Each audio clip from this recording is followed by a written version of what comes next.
오늘 제가 말씀드릴 내용은 나노 기술, 그리고 약물 전달 기술, 그리고 생체 재료, 여러 가지 기술들에 좀 융합된 그런 것들에 대해서 여러분들한테 좀 소개시켜 드리려고 합니다. 여러분들 코로나 때 백신은 다 맞으셨나요? 백신 맞으신 분? 거의 대부분 맞으셨네요. 그럼 여러분들은 이미 나노 기술을 경험해 보신 겁니다. 네, 그것에 대해서 오늘 좀 살펴볼게요. 자, 이제 보통 저희 같은 사람들, 연구자, 과학자들이 이제 처음 본인을 소개할 때 어떤 연구를 하는지를 이야기하게 되는데, 이제 저는 저를 소개할 때 이렇게 이야기를 해요. 약물을 배달하는 택배 기사다. 보면은 이제 이 그림은 앞서 양 박사님께서 말씀해 주셨지만 이제 혈관이고요. 혈관에 적혈구가 있죠. 좀 저를 닮았나요? 얼굴은 전 것 같은데. 그리고 이 뒤에 택배 상자가 하나 있죠.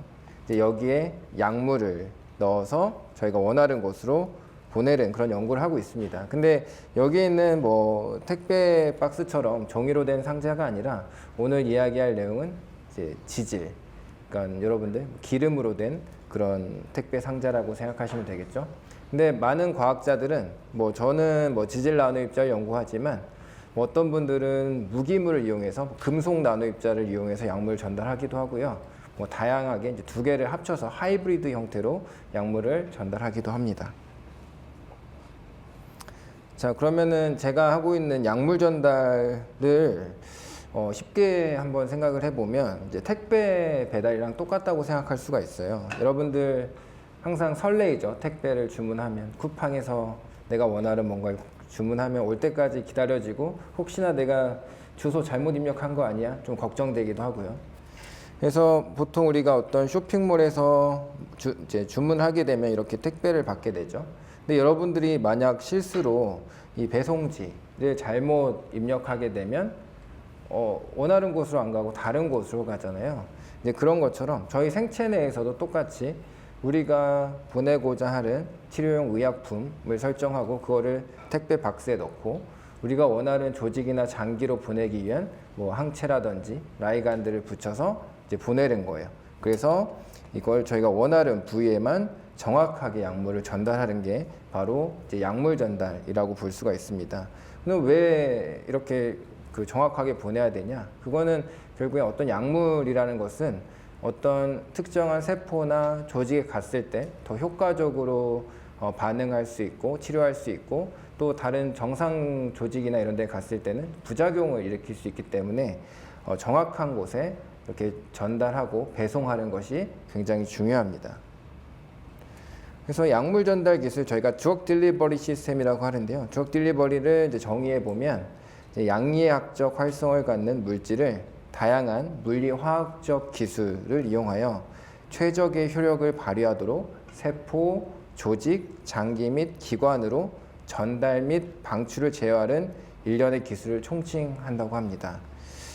자, 여기에 있는 이제 포스터가 있는데요. 이 포스터가 무려 1966년도에 나온 SF 영화의 포스터라고 해요. 이제 이 제목이 뭐냐면 판타스틱 보이지라고 해가지고 어떤 과학자들이 잠수함을 아주 작게 만들어서 혈관 내부로 들어갈 수 있게 만들어서 한 환자의 혈관 속으로 들어가서 뇌에 생긴 혈전을 제거하기 위해 탐험하는 이야기라고 합니다. 그러니까 사실 약물 전달을 아주 쉽게 설명하면 이런 거랑 비슷하게 생각할 수 있어요. 아주 작은 소형의 우주선을 타고 여기 약물을 탑재시키고 우리가 원하는 조직이나 장기로 가는 거죠. 그래서 저희는 이제 여기에서 중요한 포인트가 뭐냐면 결국에는 어떻게 하면 작게 줄일 수 있을까? 어떻게 하면 작은 물질을 설계할 수 있을까인데 물론 영화에서는 아주 큰 잠수함을 어떤 광선을 쏴서 작게 줄이지만 저희는 실제로 작은 물질을 찾아서 활용합니다. 이제 그 물질이 뭐냐면 나노 입자입니다. 나노 입자는 그리스어로 이제 작다, 난쟁이 이런 의미를 뜻한다고 합니다. 그래서 크기가 1에서 100나노 정도에 되는 것을 우리가 보통 나노 입자라고 정의를 하고요. 머리카락보다 10만 분의 1 정도 작은 사이즈니까 굉장히 작고 여러분들 눈에는 볼 수 없는 그런 영역이라고 볼 수가 있겠죠. 그럼 왜 굳이 나노를 써야 되냐 하면 이제 여러 가지 특징이 있지만, 물론 이제 혈관 안으로 들어가야 되니까 작아야 되니까 쓰는 이유도 있는데, 또 다른 이유는 넓은 표면적을 갖기 때문입니다. 넓은 표면적을 갖는다는 얘기는 아주 같은 양의 물질 쓰더라도 이제 표면적이 크니까 그 표면 위에다 무언가를 붙여서 약물을 위에 얹어서 보내기가 쉽다는 의미가 되겠죠. 그리고 또 다른 특징이 뭐냐면, 나노 사이즈로 갔을 때만 생기는 새로운 물리적, 화학적 성질들이 있습니다. 여기 보시면 금이죠. 금 골드바가 하나 있는데, 얘를 뭐 물론 가능할지는 모르겠지만 아주 좋은 성능이 좋은 믹서기로 한번 갈아본다고 생각을 해봅시다. 그래서 여러분들이 마이크로 사이즈까지 잘 갈았어요. 그러면은 이렇게 노란색의 입자가, 노란색의 가루를 여러분들이 얻을 수 있을 겁니다. 근데 여러분들이 더 좋은, 더 정밀한 그런 믹서기를 이용해 가지고 더 작게 나노 사이즈까지 만들어 본다고 합시다. 그러면 그때 나노 입자는 입자 크기에 따라서 색깔이 바뀌게 됩니다. 이런 물리학적인 새로운 특성을 갖게 되는데, 이렇기 때문에 이제 사람들은 이런 나노 기술을 현대에 들어서 많이 활용하고 있고, 약물 전달에도 활용을 하고 있습니다. 뭐 약물 전달뿐만 아니라 뭐 전자제품, 여러분들이 가지고 계시는 뭐 스마트폰이나 태블릿, PC 뭐 이런 거에 들어가는 반도체에도 이런 나노 기술이 이미 활용되고 있고, 또 환경, 그리고 일상용품에는 여러분들 바르는 자외선 차단제, 그러니까 UV 차단제에도 이런 나노 입자가 들어있는 경우가 있고요. 그리고 향균 코팅제, 뭐 스크래치 방지 코팅 뭐 이런 데도 나노 기술이 이미 활용되고 있어서, 나노는 이미 저희와 굉장히 밀접하게 활용되고 있는 기술이라고 볼 수가 있습니다. 그럼 나노 입자가 얼마나 작을까를 보면, 여기 테니스 공이 1나노가 여기 있죠. 이제 스케일로 보면은 쭉 가면은 10의 8승 나노미터예요. 그러니까 나노의 스케일로 봤을 때는 테니스 공은 굉장히 큰 영역이라고 볼 수가 있죠. 이제 점점 줄어들어서 점 하나의 크기는 10의 6승 나노미터고, 이제 세포가 있고요. 그리고 박테리아가 있고, 이 박테리아보다 더 작은 바이러스, 항체, 이 정도의 크기를 우리가 나노라고 합니다. 그래서 항체나 바이러스의 크기 정도를 가지고 있고, 우리가 흔히 나노 입자라고 부르는 머티리얼은 이제 나노 덴드라이머라고 하는 이제 가지형 구조도 있고, 이제 무기 나노 입자도 있고, 이제 탄소 나노 튜브 이런 것들을 우리가 나노 재료라고 하고, 이 정도 스케일을 가지고서 우리가 약물 전달에 활용하고 있습니다.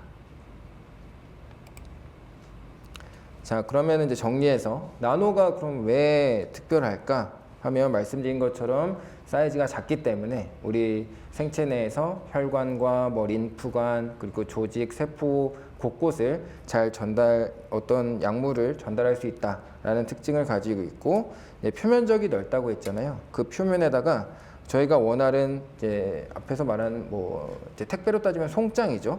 라이간드, 뭐 항체 이런 걸 붙여서 우리가 원하고자 하는 부위로 이걸 보낼 수 있게 만들어 주기도 합니다. 그래서 표면을 이제 개조하기 쉽다라고 저희가 이야기할 수 있고, 그리고 이것을 통해서 우리가 원하는 조직이나 장기를 정밀하게 타겟팅할 수가 있겠죠.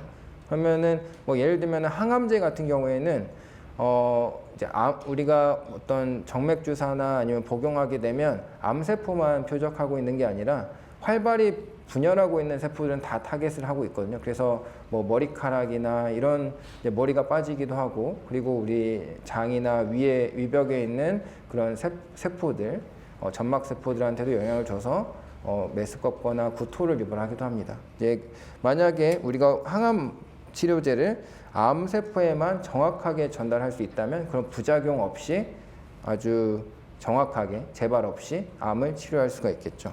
그러면 이제 부작용도 감소할 수 있다는 그런 장점을 가져갈 수가 있습니다. 그래서 우리가 나노 입자를 활용하고 있는 거죠. 그 중에 저희가 아주 쉽게 많이 폭넓게 접했던 것이 이제 코로나19 mRNA 백신이었습니다. 그러니까 대부분은 여러분들 여기 계신 분들은 이제 파이자나 모더나사의 그런 mRNA 백신을 활용했을 텐데, 여기에도 리피드 나노파티클이라는 나노 입자가 기술이 적용되어 있습니다. 그래서 이 기술이 사실 적용돼 가지고 이런 그 효율이 94% 이상의 효능을 보였다고 하니까 굉장히 효율이 좋았고, 그리고 전 세계 인구로 따져보면은 코비드-19 백신을 65에서 70% 정도 맞았다고 해요. 근데 그 중에 절반 정도가 mRNA 백신이라고 합니다. 그러니까 이거 대략 계산해 보면 70 나누기 뭐 2 정도 해보면 뭐 30%, 35% 정도 되니까 전 세계 인구의 30% 정도가 이미 이런 나노 기술을 접해 본 겁니다. 엄청 대단하다고 볼 수가 있겠죠. 그리고 이제 이분은 그 두 개 백신 회사 중에 하나인 이제 모더나라는 회사의 대표입니다. CEO. 스테판 방셀이라는 분인데, 이분이 이야기한 게 만약에 이 기술이 잘 워킹만 한다면 의학계를 영원히 바꿔놓을 것이다 라는 이야기를 했어요. 근데 사실 뭐 백신 뭐 하나 개발한 거 가지고 뭐 이렇게 큰 소리 할 수 있나 싶기도 하지만 사실 그게 현실화되고 있습니다. 왜냐하면 백신에서 시작했지만 이미 이 LNP나 mRNA 기술이 암 치료에도 활용되고 있고, 또 다른 감염병, 그리고 또 다른 뭐 대사질환이나 특히 뭐 유전자 치료제에까지 적용되고 있기 때문에 굉장히 활용도가 높아지고 있는 실정이고, 이로 인해서 이런 의학계가 바뀌고 있다고 볼 수도 있겠습니다. 이 그림은 여러분들 이제 생물을 하시면, 생물을 전공하면 당연히 알 거고, 교양에서도 당연히 배우시겠지만 센트럴 도그마라고 하는데요. 저희 세포, 핵 내에는 DNA를 모두 가지고 있죠. 그리고 이 DNA를 우리가 설계도라고 생각하면 우리가 중간중간에 필요할 때 복사본을 뽑아서 쓰기도 합니다. 이제 그걸 저희가 RNA라고 하죠. 그래서 트랜스크립션이라는 전사 과정을 통해서 복사본 형태로 만들고, 얘를 우리가 원하는 단백질로 번역해서 우리 생체 내에서 활용하고 있습니다. 근데 생각해 보면 이 복사본을 우리가 잘 제어할 수 있다면, 우리가 외부에서 이 복사본을 넣어줄 수 있다면 우리가 원하는 어떠한 단백질이든 만들어낼 수가 있겠죠. 그렇기 때문에 이제 mRNA 치료제가 최근에 주목을 받고 있는 거고요. 그래서 모더나라는 회사는 이 시스템을, 센트럴 도그마를 mRNA 운영체계라고 합니다. 운영체계라고 하면은 이제 오퍼레이팅 시스템. 그러니까 여러분들 컴퓨터의 윈도우를 보시면 윈도우 바탕화면에 보면은 여러 가지 프로그램들이 있잖아요. 여러분들이 글을 쓰고 싶으면 워드 프로그램을 열 거고, 뭐 윈도우 어떤 인터넷 서핑을 하고 싶으면 뭐 크롬이나 뭐 여러 가지 프로그램을 열겠죠. 그러니까 여러분들이 원할 때마다 다양히 어플리케이션을 활용할 수가 있죠. 그런 것처럼 이 mRNA도 마찬가지입니다. 다양한 질병에 따라서 mRNA 서열만 바꿔서 소프트웨어처럼 새로운 치료제를 빠르게 설계하고 개발할 수 있게 되는 거죠. 그래서 이 회사는 이걸 하나의 플랫폼 기술이라고 해서 mRNA 운영체계라고 부르고 있습니다. 그래서 기존에 여러분들 이제 어떤 바이오 의약품을 만든다, 뭐 항체 의약품, 단백질 의약품을 만든다 하면 일반적으로 이런 이제 생물 반응기라고 하는 굉장히 큰 장치가 필요했습니다. 당연히 이 장비를 만드는 데도 비싸고 운영하는 데도 비싸고 사람들도 투입해야 되니까 뭐 그런 여러 가지 비용들이 들었는데, 근데 이제는 그런 항체나 단백질 의약품을 mRNA 통해서 우리 몸에서 만들 수가 있습니다. 그래서 마치 이런 공장을 우리 몸으로, 생체로 대체하는 거죠. 세포 하나를 마치 공장처럼 활용해서 우리가 원하는 단백질이나 항체를 만들 수 있는 시대가 온 것입니다. 그래서 mRNA 치료제가 굉장히 빠르게 다양한 제약 산업에서 활용되고 있는 실정입니다. 자, 그러면은 mRNA를 이제 만들었어요. 그러니까 뭐 방금 장점을 많이 이야기했으니까. 근데 이 mRNA를 만들고 나서 여러분들 몸 안에 넣었을 때 어떤 일을 겪는지 한번 봅시다. 보면 mRNA를 아무리 잘 만들어도 우리 생체 내에는 RNase라는 분해 요소가 있어요. 왜냐하면 우리 인간은 진화적으로 굉장히 많은 바이러스와 병원균과 싸워왔습니다. 면역 시스템을 만들게 됐죠. 그 과정에서 이 외부에 있는 RNA가 들어온다면 굉장히 위험할 수도 있다는 걸 인지하고 있어요. 그래서 면역 시스템이 발동할 거고 그 중에 하나가 이제 RNA라는 RNA 분해 효소입니다. 그래서 mRNA를 그냥 네이키드한 상태로 주입하게 되면 RNA에 의해서 혈액 내에서 거의 분해가 될 거고요. 운이 좋아서 우리가 원하는 세포까지 갔다고 생각을 해도 세포 내에 엔도사이토시스라는 과정을 통해서 내부로 들어가게 되는데, 그러니까 마치 비눗방울처럼 어떤 베지클 형태로 세포를 들어가게 되는데, 얘를 통과해서 그 세포질 바깥으로 나올 수가 없습니다. 그리고 이런 이제 mRNA 같은 경우는 전하로 따지자면 굉장히 음전하예요. 음전하이고 고분자이기 때문에, 근데 우리 생체막도 똑같이 음전하거든요. 그래서 서로 반발하기 때문에 생체막 자체를 잘 투과할 수도 없습니다. 그래서 이러한 이제 한계점들이 있기 때문에 이것들을 이제 극복해서 우리가 원하는 이제 세포까지 어떻게 보낼 수 있을까를 이제 많이 고민을 했던 거죠. 그래서 지질 나노 입자가 드디어 개발이 된 겁니다. 이 지질 나노 입자 하면 누가 가장 이걸 만드는데 기여를 많이 했냐 하면 이제 University of British Columbia의 피터 컬리스 교수님이십니다. 이제 이분이 이제 LNP의 설계에 굉장히 많이 공헌을 하셨고요. 근데 흥미로운 점은 이분은 박사학위를 물리학을 하셨어요. 근데 관심 있었던 거는 이제 생체막 그리고 생체막을 구성하는 리피드의 구조에 관심이 많았다고 합니다. 그래서 물리학을 전공한 후에 유학을 가서 이제 영국으로 유학을 가서 옥스포드에서 박사후 연구원으로 생화학을 다시 전공했다고 해요. 그러니까 이제 앞서서 다른 교수님들도 설명하셨지만 여러분들이 앞으로 진로를 잡는 데 있어서 이런 일들이 많이 있을 것 같습니다. 여러분들 원하는 목표가 있고 필요한 기술들이 있으면 전공을 여러분들이 잘 조합을 해서 그 목표에 맞출 수 있도록 노력을 하는 게 중요할 거라고 생각이 듭니다. 그래서 이분이 실제로 지질 구조적 특성을 연구를 하면서 이런 LNP나 리포좀 기술을 만들었고 관련해서 이런 회사들을 많이 창업을 하셨어요. 그래서 이런 제약 산업에도 많은 기여를 하셨다고 합니다. 그리고 이런 지질 나노 입자는 우리가 인공적으로 만들어 사용하긴 하지만 실제로 비슷한 구조가 우리 생체 내에도 있습니다. 이제 여러분들 건강 검진을 나중에 하게 되시면 뭐 그 혈액 내 LDL이나 HDL 수치가 몇이냐 해서 좋은 콜레스테롤, 뭐 나쁜 콜레스테롤 막 이런 얘기를 많이 하시는데, 이제 이런 것들의 지표가 되는 단백질이 그러니까 이런 리포프로틴이라고 하는 이제 지 단백질입니다. 그러니까는 이런 그 혈액을 통해서 이런 지질을 운반할 때 활용되는 그 단백질이거든요. 그래서 카일로마이크론 그리고 뭐 로우 덴시티 리포프로틴, 하이 덴시티 리포프로틴 이런 것과 굉장히 유사한 구조로 되어 있습니다. 보시면 단백질이 있고 내부에 아주 덴스하게 리피드가 들어있는 걸 볼 수가 있죠. 이런 형태로 LNP가 구성이 되어 있습니다. 그럼 LNP에 대해서 좀 더 구체적으로 설명을 드릴게요. LNP라 하면 여러분들이 딱 세 가지를 생각하실 수 있어야 돼요. 크게. 리포좀. 리포좀은 첫 번째 리포좀인데 생체막이랑 똑같이 생겼습니다. 생체막도 인지질 이중층으로 구성이 되어 있는데 그것처럼 되어 있는 구조를 가지고 있고요. 그러니까는 내부는 물을 좋아하는 친수성이고 이 생체막은 지질을 좋아하는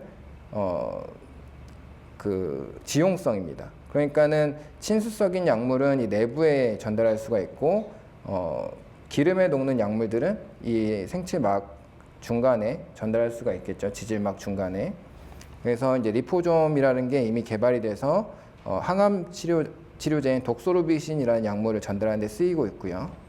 그리고 리포플렉스는 여러분들 만약에 대학원에 가면은 흔히 쓰는 것인데 양이온성 리포좀입니다. 그러니까 똑같은 리포좀 구조인데 리피드를 양전하를 띠는 걸 쓰고 있어요. 그래서 음전하인 이런 핵산 물질들과 잘 결합할 수 있게 만들어 놓은 것입니다. 그래서 섞기만 하면 이 음전하인 핵산과 그리고 이런 리포좀이 정전기적으로 마치 자석처럼 달라붙어서 세포 내로 전달할 수 있게 만들어 주는 겁니다. 그리고 마지막이 리피드 나노파티클, 우리가 흔히 LNP라고 부르는 친구인데요. 이 친구는 앞에서 말씀드린 것처럼 굉장히 덴스한 구조로 되어 있고 우리가 전달하고자 하는 핵산 mRNA가 리피드 내부에 들어있다는 게 특징입니다. 그러니까 아무래도 이렇게 표면에 드러나 있는 것보다는 내부에 들어있으면 좀 더 안전하게 우리가 원하는 곳까지 전달할 수가 있겠죠. 그래서 이게 이미 저희 백신, mRNA 백신에 적용돼서 활용이 되어 왔습니다. 그러면은 mRNA 지질 나노 입자 기반 백신 개발의 역사를 보시면 사실 우리가 코로나 시대에 굉장히 빠른 시기 안에 mRNA 백신을 완성했지만 그렇게 완성할 수 있었던 게 이미 기술이 어느 정도는 개발이 되어 있었기 때문에 그럴 수가 있었습니다. mRNA가 처음 발견된 게 1961년도거든요. 근데 이때도 이미 사람들은 mRNA 치료제 만들 수 있을 거라고 생각을 했어요.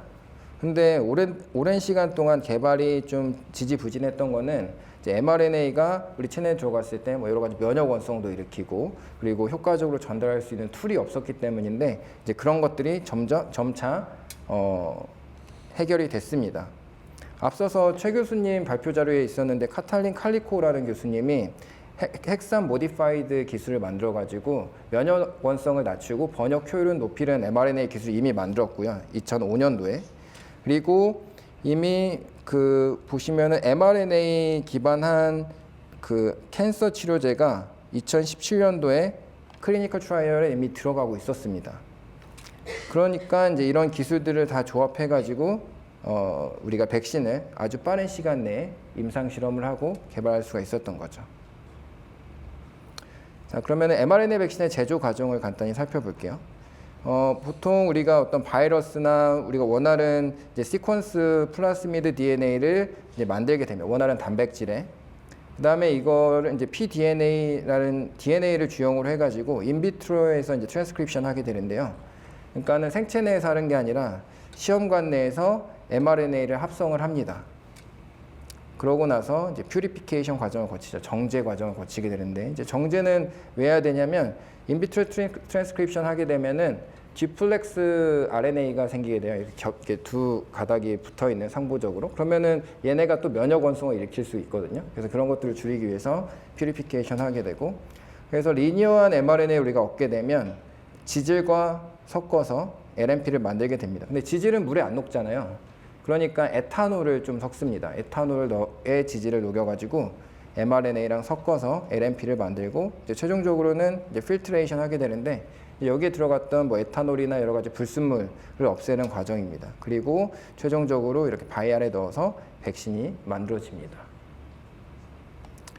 자, 그러면 LNP를 구성하고 있는 성분은 어떻게 되냐 한번 보시면 이제 총 4가지 성분이 들어갑니다. 그래서 첫 번째는 헬퍼 리피드, 이제 두 번째는 콜레스테롤, PEG 리피드, 그리고 아이오나이저블 리피드 이렇게 4가지가 들어가는데 이제 헬퍼 리피드는 우리 생체막을 이루는 구성 리피드랑 똑같아요. 그래서 안정성을 제공하고 있고 그리고 콜레스테롤도 우리 생체막에 들어있는데 리피드와 리피드 사이사이에 끼어 들어가서 좀 더 안정화시키는 역할을 하게 됩니다. 그리고 이제 PEG 리피드 같은 경우는 이 표면에 이렇게 곱슬곱슬하게 튀어나와 있는 걸 PEG 리피드라고 하는데 폴리머입니다. 그래서 리피드 LNP가 만들어질 때 입자와 입자가 앞서서 나노 입자의 특징이 표면적이 넓다고 했잖아요. 표면적이 넓으면 서로 뭉치기도 쉽거든요. 뭉치는 거를 방지해주고 우리 체내에 주입했을 때 오랫동안 서큘레이션 할 수 있게 만들어줍니다. 그리고 가장 중요한 게 이온화 지질인데요. 빨간색으로 표시가 되어 있죠. 2가지 역할을 합니다. 보시면 이 대가로 안에 있는 게 몇 % 들어가는지예요. 그래서 가장 많이 들어가는 게 아이오나이저블 리피드이기도 하고 하니까 중요한 역할을 할 거다라고 생각할 수가 있겠죠.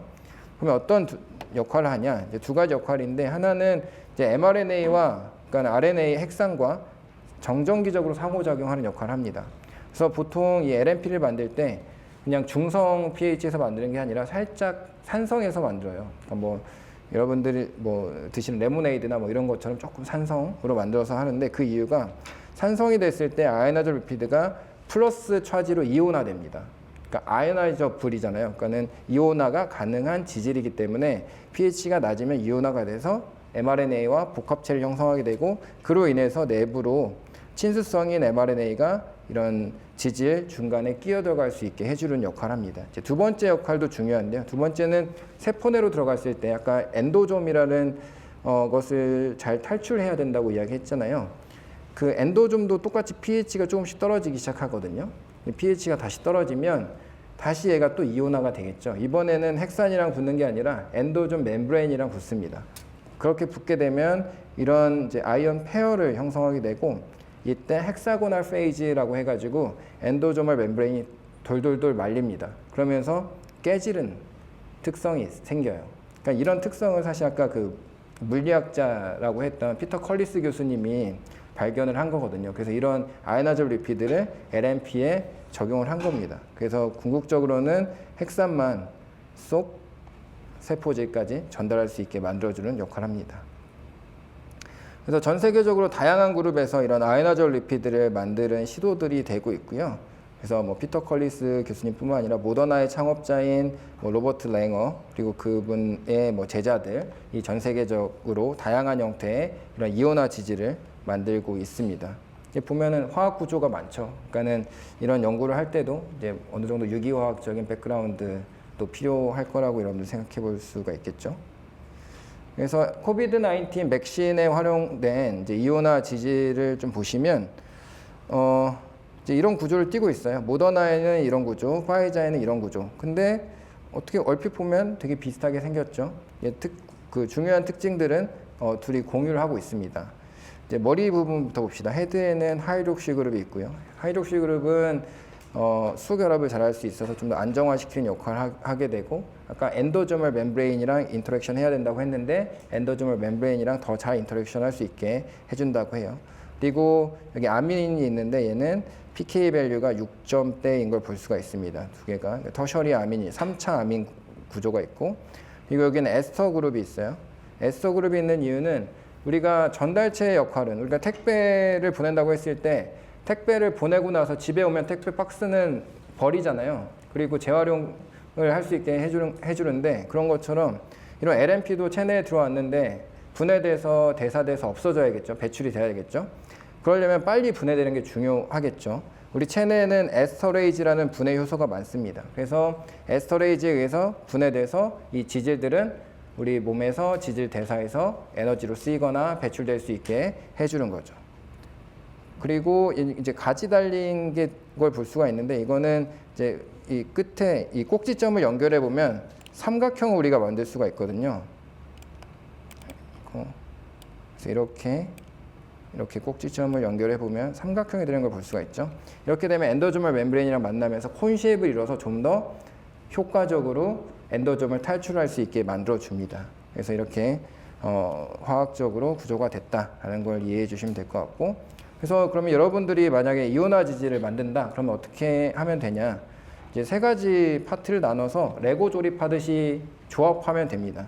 헤드 그룹을 바꿀 수도 있고요, 링커를 바꿀 수도 있고, 그리고 하이드로포빅 테일을 바꿔볼 수도 있습니다. 그래서 이런 구조들을 이제 바꿔가면서 여러분들이 원하는 아이오나이저 리피드를 만들어 볼 수가 있는 거죠.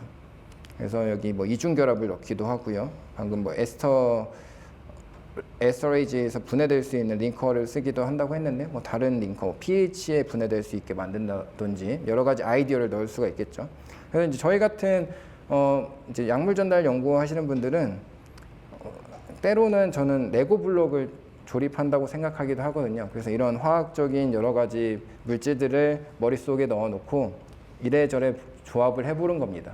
그랬을 때 가장 효과가 좋은 게 뭘지 상상해보기도 하고, 그게 대박나진 않을까, 약간 좋은 행복한 꿈을 꾸기도 하고요. 그런 식으로 이제 설계하고 연구를 하고 있습니다. 자, 그러면 지질 나노 입자가 실제로 어떻게 형성되는지 보시면은, 이제 리피드와 이제 mRNA가 복합체를 형성한다고 했는데 산성 pH에서 만들어진다고 했죠. 산성 pH를 쓴다고 했죠. 그리고 그 다음에 pH가 점점점 증가되는데, 처음에 산성 pH에서 mRNA와 복합체를 형성한 지질 복합체가 마치 씨앗이 되고, 이제 씨앗이 생기고 그 위에 마치 자라나는 것처럼 리피드가 점점 붙어가면서 자라게 됩니다. 그래서 최종적으로 이런 베지클 형태의 입자가 되고, 말씀드린 것처럼 에탄올 함량이 처음에는 많았다가 점점점 줄어드니까 솔벤트의 극성도 줄어들 수가 있겠죠. 물이 많아지면 극성이 높아진다고 보는데 이제 극성이 높아진다고 볼 수가 있습니다. 자, 그리고 이 동영상을 보면 좀 더 쉽게 이해할 수가 있어요. 보시면 이제 핵산이 있는 에시딕한 물 그리고 리피드가 있는 에탄올 이렇게 섞이게 되면 입자가 형성이 됩니다. 마이크로 플루이딕 채널이라고 하는 아주 작은 미세 유체관을 통해서 섞게 돼요. 근데 이 에탄올이랑 물이 원래는 안 섞이거든요. 특히 이런 미세 유체관에서는 특히나 잘 안 섞입니다. 그렇기 때문에 이걸 잘 섞이게 만들어주기 위해서 여기에 이제 믹서를 설치해 놔요. 저희가 이게 헤어링본 믹서라고 하는데 마치 물고기의 뼈대처럼 생겨져 있습니다. 그래서 이 유체 두 개가 이 헤어링본 믹서를 지나게 되면은 두 개가 완벽히 잘 섞여서 입자를 형성할 수 있게 합니다. 그래서 말씀드린 것처럼 처음에 아연화조 리피드가 핵산을 감싸게 되고요. 마치 씨앗이 되는 거고, 그 다음에 다른 리피드들이 이제 계속 달라붙으면서 궁극적으로는 이제 나노 입자가 형성이 됩니다. 그래서 균일한 형태의 나노 입자가 되고 표면에는 PEG 리피드가 이렇게 있는 걸 볼 수가 있죠. 그러면 안쪽에 핵산이 들어있고 표면은 이제 PEG 리피드가 감싸고 있는 형태가 완성이 됩니다. 그리고 만약에 여러분들이 이걸 대량 생산하고 싶다 하면은 얘를 병렬로 연결해가지고 만들면 한 번에 여러 배치의 많은 양의 LNP를 만들 수가 있겠죠.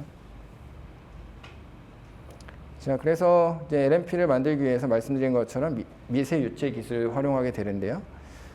왜냐하면은 이제 미세 유체관에서는 이제 두 개의 용매가 잘 안 섞이는 라미나 플로우라는 현상이 일어나기 때문에 얘를 해결하기 위해서 이런 미세 유체적인 믹서들을 도입해가지고 잘 섞이게 만듭니다.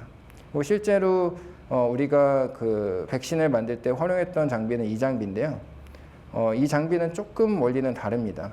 그래서 보시면 mRNA와 리피드가 이 원통 안에서 아주 빠른 속도로 만나게 돼요. 그래서 섞이는 원리를 쓰고 있습니다. 궁극적으로는 이제 두 개의 용매가 어떻게 하면 잘 섞이고 빠르게 할 수 있느냐가 그 중요한 포인트가 되겠죠.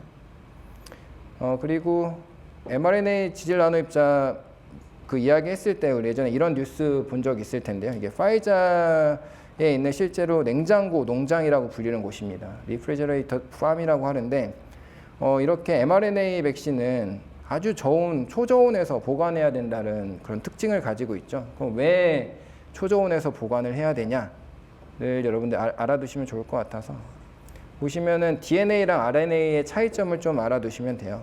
그러니까 DNA 같은 경우는 디옥스리보핵산이라고 불리고 우리가 RNA는 리보핵산이잖아요. 디옥시라는 거는 이제 산소가 없다는 얘기거든요. 그래서 산소가 있으면 RNA엔 산소가 있으면 얘가 전자 친화도가 높기 때문에 이런 포스포다이에스터 그룹을 잘 끊을 수 있는 그런 특성을 가지고 있습니다. 그래서 쉽게 설명하면 산소의 유무 때문에 저온에서 보관해야 된다.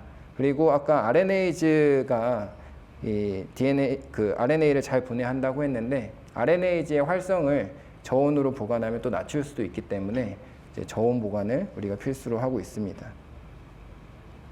그래서 mRNA 지질 나노 입자 백신의 생물학적 기전은 다음과 같고요. 그래서 우리가 근육으로 주사하면 근육 세포로 전달이 되면 mRNA가 효과적으로 사이토졸 세포질까지 나오게 되고 라이보솜에서 번역이 돼서 캡시드 스파이크 프로틴을 발현하게 되는 거죠. 그래서 그 단백질을 가지고서 면역 세포가 기억하고 이제 백신으로 이제 작용하게 되는 겁니다. 그 밖에도 앞서서 다른 교수님들 말씀하셨던 다양한 분야에서 이 mRNA 플랫폼이 현재 활용되고 있습니다. 모가노이드, 스템셀 분야에도 최근에 적용이 되려고 하고 있고, 다양한 감염병뿐만 아니라 프로틴 리플레이스먼트 그리고 캔서 치료에도 mRNA 플랫폼이 활용되고 있습니다. 하나의 예를 들어보면 이분은 이제 제니퍼 다우드나라고 이제 노벨 화학상 수상자예요. 그래서 이분이 회사를 만들었는데 이분이 만든 게 유전자 가위, 크리스퍼카스를 발견한 공로로 노벨 화학상을 이제 받으셨는데 이거를 치료제로 만들었습니다. 어떻게 만들었냐면 이제 크리스퍼는 유전자 가위 아시겠지만 그 유전자 가위를 인코딩하는 mRNA랑 또 그것에 대한 가이드 RNA를 mRNA를 만들어서 LNP에 감싸가지고 몸 안에 넣는 거죠. 그래서 유전자 교정을 통해서 이제 치료 효과를 보고 있고, 이 효과가 워낙 좋아가지고 임상 1상이 끝나고 나서 지금 바로 3상으로 진행되고 있다고 합니다. 곧 최초의 유전자 가위 치료제가 나올 것 같은 생각입니다. 그 플랫폼을 이제 mRNA 치료제를 통해서 진행되고 있다라는 걸 기억해 주시면 좋을 것 같습니다. 네, 그래서 뭐 제가 오늘 이제 마지막 슬라이드고요. 제가 설명한 거는 이제 LNP에 대해서 이야기를 했지만, 여러분들은 LNP뿐만 아니라 다양한 나노 전달체를 개발해 가지고 새로운 플랫폼을 만들 수 있을 거라고 저는 생각을 하고 있고, 이것들이 다양한 분야에 활용돼서 의학계를 진짜 뒤바꿔 놓을 새로운 신약이 될 거라고 생각을 하고 있습니다. 네, 이상입니다.